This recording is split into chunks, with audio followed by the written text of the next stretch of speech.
வணக்கம், welcome to அழகி channel. இங்கே பாருங்கள், முருங்கை மரம், நெய் முருங்கன்னு சொல்லுவாங்கள்ல, அது ரொம்ப குட்டை குட்டையாக தாங்க இருக்கும். அதில் காய், கீரையும் அதே மாதிரி தான். நான் பக்கத்தில் போய் எடுக்க முடியல, நான் கீழே இருந்து எடுக்கிறேன். கீரையும் அப்படி தான், ரொம்ப சின்னதாக இருக்குங்க. இங்கே பாருங்க, இந்த நெய் முருங்கை என்னால் மேலே போய் எடுக்க முடியல. சின்னதாக இருக்கும் கீரை, ரொம்ப பொடியாக. காயும் அதே மாதிரி தான், ரொம்ப குட்டையாக இருக்கும். இது இப்போ தான் வச்சுருக்காங்க இந்த மரம். ஒரு 2-3 வருஷமாக இருக்குது இந்த மரம். காற்றுக்கு அப்பப்போ உடஞ்சிக்கும், அப்பப்போ வந்துடும்.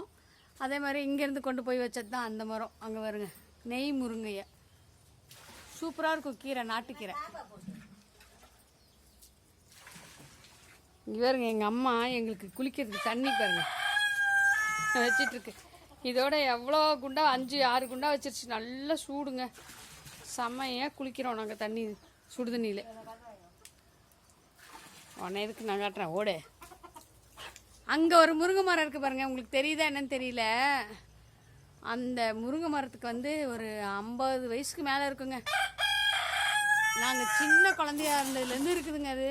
அதுவும் நெய் முருங்கை தான். ரொம்ப வருஷமாக இருக்குது அந்த முருங்கை மரம்.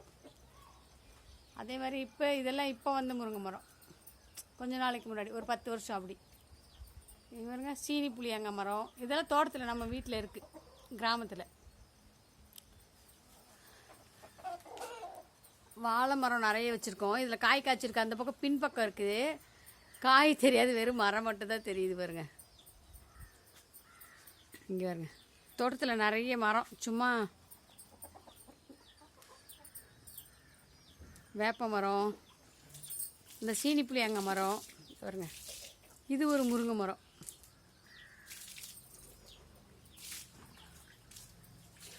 இதாங்க நம்ம வீடு.